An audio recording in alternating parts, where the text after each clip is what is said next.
Hello বন্ধুরা, welcome back to my channel. আমার আরও একটা নতুন ব্লগে তোমাদের সবাইকে স্বাগত। আশা করছি তোমরা সবাই খুব খুব ভালো আছো আর আমিও ভালো আছি। অনেক সকাল সকাল ঘুম থেকে উঠতে হয়েছে, কারণ সকালবেলাই রান্না হয় বাড়িতে। সেই জন্যে আগে সকালে আসলাম, এসে একটু ছাদেতে ভিডিও করে তোমাদের সাথে সুন্দর সকালটা শেয়ার করলাম।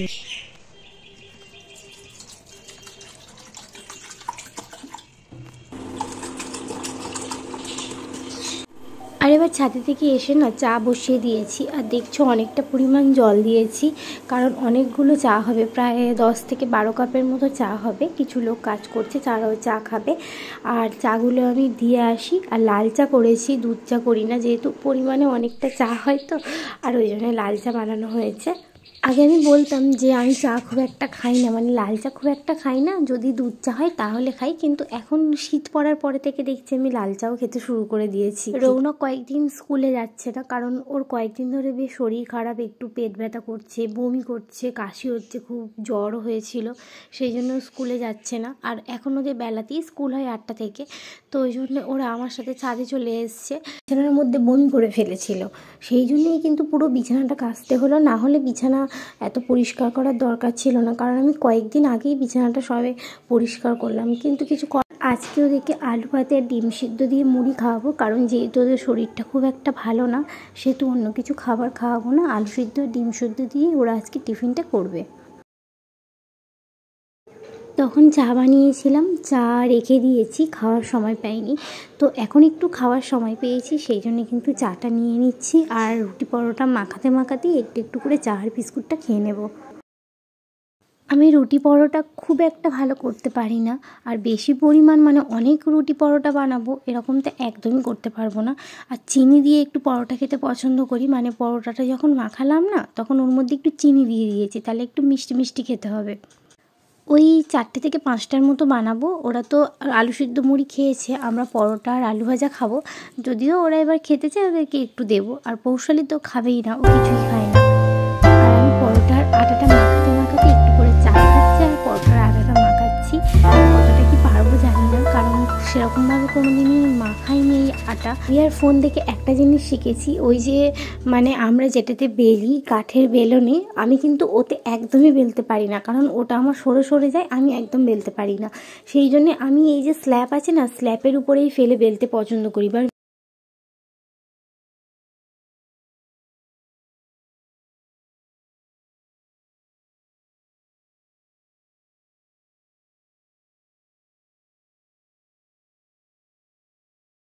এটাকে মিনিট 10কের মতো আমি একটা ভিজে কাপড়ের মধ্যে মুড়ে রেখে দেবো, যাতে নরম থাকে। আর তারপরে টুকটাক এদিক ওদিক কাজ আছে, সেই কাজগুলো করে তারপরে এসে আমি কিন্তু পরোটাটা বেলবো। আর দেখছো কি সুন্দর, এর মধ্যে এটাকে কিন্তু প্রথমে আমি স্ল্যাবটাকে গরম জল দিয়ে ভালো করে পরিষ্কার করে মুছে নিয়েছি, মানে 3 থেকে 4 বার অন্তত আমি এই স্ল্যাবটাকে মুছেছি।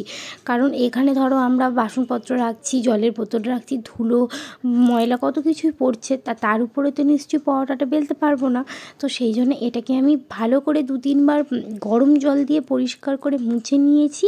তারপরে কিন্তু এর মধ্যে তেল মাখিয়ে নিয়েছি, না হলে আটাটা ওর মধ্যে চেপটে যাবে আর বেলতেও পারবো না আমি।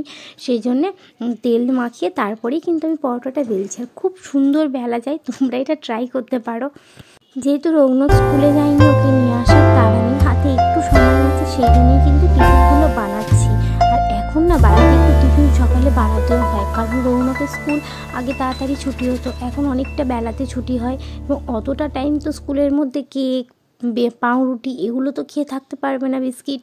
তো সেই জন্য বাড়ি থেকে টিফিন বানিয়ে ওকে আমি দিয়ে আসি। যেহেতু স্কুল আর বাড়ি এটা খুব কাছাকাছি, মানে 2 মিনিটের ডিস্টেন্স স্কুল আর বাড়ি, তাও হয়তো নয়। তো এই সুযোগটা যেহেতু আমার হাতে আছে, সেহেতু গরম গরম খাবার কেন খাওয়াবো না, তাই না? টিফিন টাইমে আমি খাবার রেডি করে ওকে দিয়ে আসি প্রায় দিনই। আর এদিকে দেখছো পরোটাগুলো হয়ে গেছে, আর খুব বেশি কিন্তু তেল দিইনি, অল্প তেলের মধ্যেই করার চেষ্টা করেছি।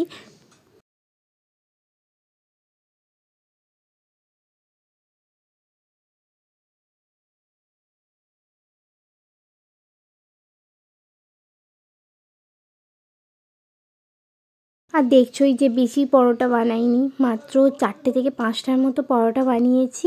তো মোটামুটি হয়েছে খুব সুন্দর পরোটাগুলো। একটা কিন্তু পুড়ে গেছে, মানে এই পরোটাটা নিচের পরোটাটা একটু বেশিই পুড়ে গেছে। আর এদিকে গরম করার মধ্যেই আলু ভাজাটা বসিয়ে দেবো। আলুটা আগে থেকে কিন্তু আমি নুন মাখিয়ে রেখে দিয়েছিলাম। আর এখন শীতকালে নতুন আলু যদি একটু কাটার পরে নুন মাখিয়ে রেখে দেওয়া হয় তাহলে জলটাও বেরিয়ে যায় আর খুব তাড়াতাড়ি ভাজা হয়ে যায়। মানে আমার তো মনে হয় 5 মিনিটের মধ্যেই আলু ভাজা হয়ে যাবে। আর পুরানো আলু ভাজতে একটু দেরি হয়, কিন্তু নতুন আলু খুব তাড়াতাড়ি সিদ্ধও হয়ে যায় আর ভাজাও হয়ে যায়। আর তরকারি করবো ভেবেছিলাম, কিন্তু দেখলাম যে না, তরকারি করার মতো অতটা সময় হাতে নেই, সেই জন্য কিন্তু আলু ভাজা করলাম। এরপরে আরেকটা যেটা কাজ আছে, বিছানাগুলো শুকিয়ে গেলে সেগুলো কিন্তু আমাকে পাততে হবে। আর এখন একদম দুপুরবেলায় চলে এসেছি, মাঝখানে অনেক কাজ হয়ে গেছে, কারণ সব কাজ তো ব্লগের মধ্যে দেখানো সম্ভব না। একটা 24 ঘন্টা সারা দিনের মধ্যে আমরা তো প্রায় 14-15 ঘন্টাই কাজ করে কাটাই, তাই না? তো সেক্ষেত্রে সবটা দেখানো সম্ভব না। আর আমার ছেলে মেয়েকেও স্নান করিয়ে দিয়েছি, আমার এখনও স্নান হয়নি দেখছো। তো বিছানাটা পেতে তারপরে কিন্তু স্নান করে দুজনে একসাথে খেতে বসবো, না 3জনে একসাথে খেতে বসে যাব। আর আগে বিছানার মধ্যে অনেক ব্ল্যাঙ্কেট, মানে 2টো ব্ল্যাঙ্কেট আর কম্বল এইগুলো কিন্তু পাতা থাকতো, বালাপোষ। এখন কিছুই পাতি না, সব তুলে দিয়েছি, কারণ ওরা মাঝে মাঝেই বমি করে, জল ফেলে দেয়, এইগুলোর জন্য না ওগুলো নষ্ট হয়ে যাবে, সেই জন্য কিচ্ছু পাতি না। আর নিচে একটা প্লাস্টিক পেতে দিয়েছি, কারণ গদির প্লাস্টিকটা আগে থেকে ছিঁড়ে গিয়েছিল, গদিটাও নষ্ট হয়ে যাবে। আর 3টে থেকে 4টে কাঁথা আর বেড কভার, এই পাতি, আর কিচ্ছু পাতি না। আজকে আর ব্ল্যাঙ্কেটগুলোকে রোদের মধ্যে দিইনি, কারণ বেলা বাড়তে দেখলাম খুব বেশি আজকে রোদ ছিল না। আবার পরের দিকে প্রথমে ভালোই রোদ ছিল, আর অনেকটা সকাল সকাল জামা কাপড়গুলো বিছানাটা কেচে দেওয়ার জন্য সব ভালো মতোই শুকিয়ে গিয়েছিল, তাই আর দেরি না করে পেতে নিলাম, কারণ দুপুরবেলা আবার ঘুমানো হবে। এবার আমি স্নান করব, তারপরে 3জনে একসাথেই আমরা কিন্তু লাঞ্চটা করে নেব। আর তাই আজকের মতো ব্লগটা এখানেই শেষ করছি। যদি ব্লগ ভালো লেগে থাকে তাহলে অবশ্যই একটা লাইক করে দিও, আর আরও নতুন নতুন ভিডিও পেতে প্লিজ চ্যানেলটা সাবস্ক্রাইব করে দিও। আর দেখছোই কিছুই বেশি রান্না না, মাছ ভাজা, ডাল, আলু সিদ্ধ, এটাই আজকে আমাদের দুপুরের খাওয়া। সবাই ভালো থেকো, সুস্থ থেকো। আজকের মতো টাটা। খুব তাড়াতাড়ি তোমাদের সাথে দেখা হচ্ছে আরও একটা নতুন ব্লগে।